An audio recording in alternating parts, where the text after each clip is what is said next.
Okay guys, in this video I am going to talk about sustainable use of natural resources. This is our last lesson in grade 9.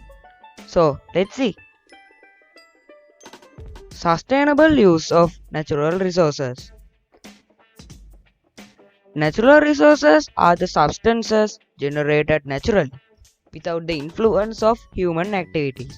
There are some basic natural resources: water, minerals and rocks, plants, and timber. The conservation of water for the future generation while we are using water today is known as sustainable utilization of water. Let's talk about the topic water. Man cannot live without water, live without air more than few minutes. Further, he cannot survive without water more than a week. Thus, the second most important resource on the earth is water. The base of life on the earth is water. When finding life on another planet, scientists find whether there is water on them.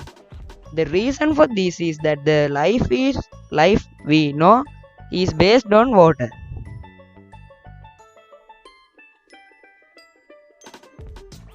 Some steps to follow the sustainable use of water are: recycle wastewater, rainwater harvesting, canal or ditch irrigation, reduce food waste, good drainage system, conservation of water in tanks and reservoirs.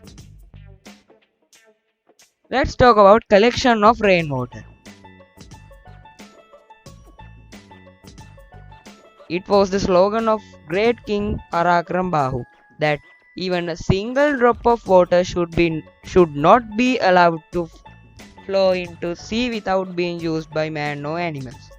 If there is no air pollution, the purest water that we can receive is the rainwater. Now in Sri Lanka as well as in some other countries, rainwater is collected to be used. Rainwater collection in domestic level is very important for the people in small islands like Maldives Islands, where there are no natural reservoirs.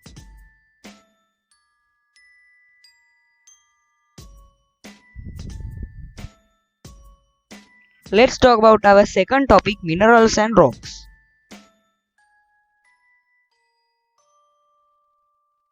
A mineral is an inorganic solid substance with definite chemical composition having a crystalline shape. Minerals occur naturally in our environment.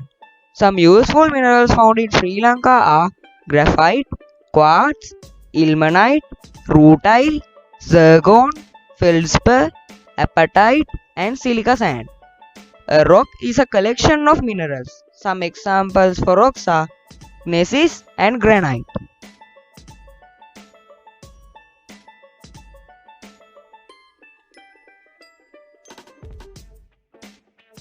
Some rocks are made of a single mineral. Examples for those rocks are limestone and quartz. Sri Lanka exports most of its mineral resources not as end products but as raw materials. Therefore, we get only the raw material value of those minerals, though our country is rich in minerals.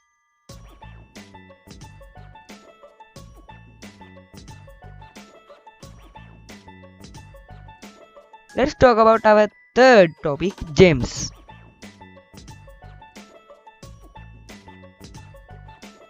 Gems are a sort of mineral crystals which are used in making jewelry after cutting and polishing.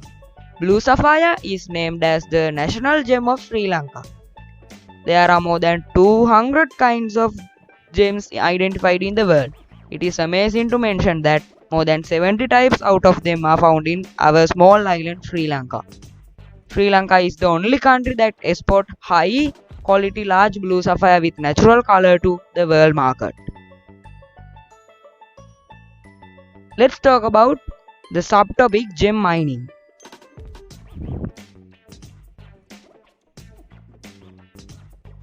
Gems are formed in the earth attached to large rocks. As the rocks in the mountains get eroded, gems detach from them. Those gems then carried away with rainwater and are buried in plains of downhill. The deposits of gems and other pieces of rocks can be simply defined as Illama.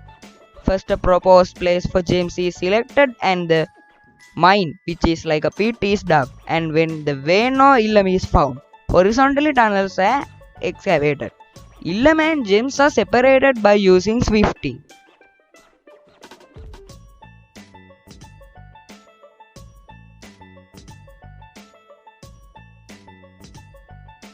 Characteristics of gems.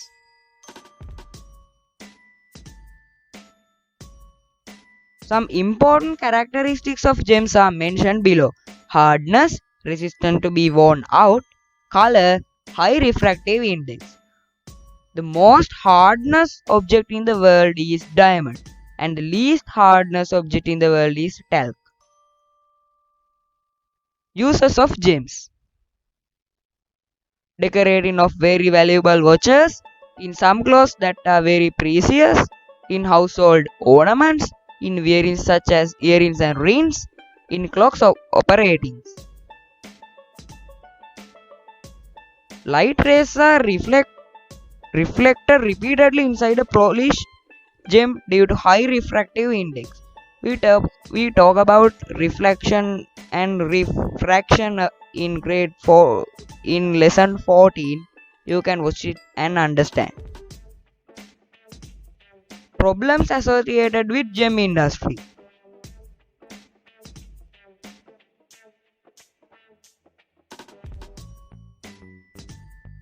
Soil erosion because of irregular mining, mud deposition and water pollution in streams and water bodies which are used for gem shifting.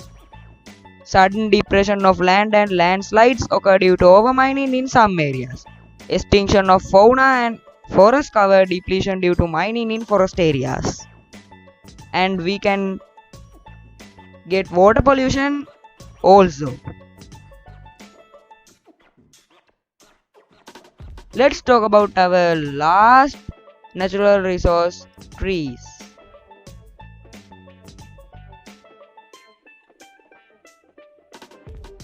Voluntary contribution of school children is taken for replanting those areas.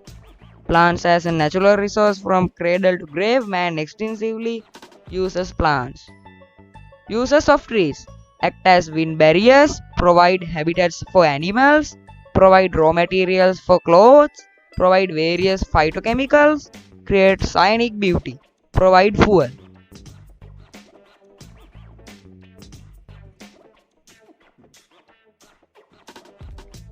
Let's talk about the subtopic timber. The oldest building material is timber. Timber is the only building material that is recyclable and renewable. Some special characteristics of timber are as follows. First one, durability. And the second one, resistant to heat, electricity and sound. And the last one is ability to create attractive patterns. Diversity of timber in Sri Lanka is very high. There are 400 species of timber in Sri Lanka.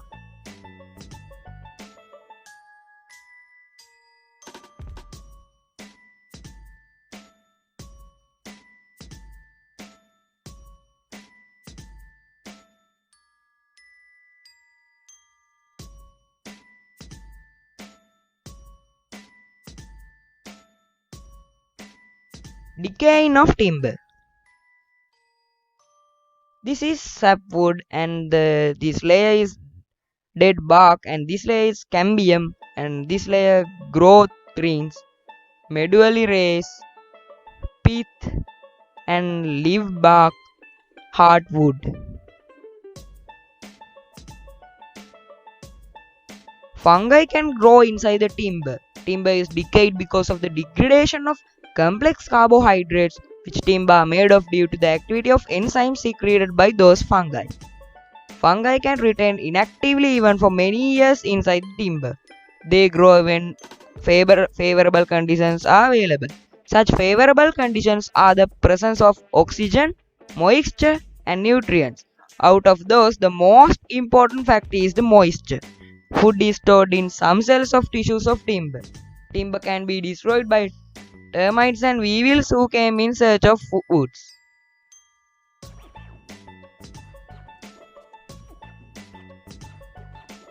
How to prevent timber by decaying?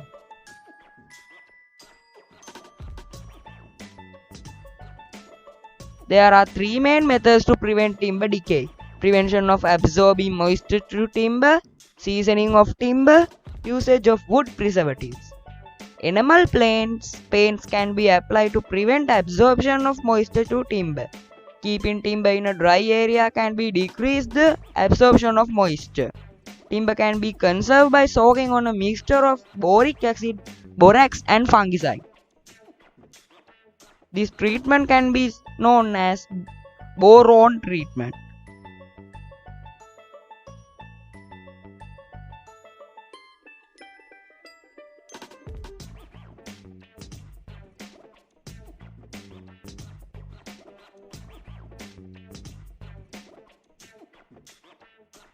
Thanks for watching. If you like this video, put a like, and if you need something to clarify, leave a comment. So bye bye.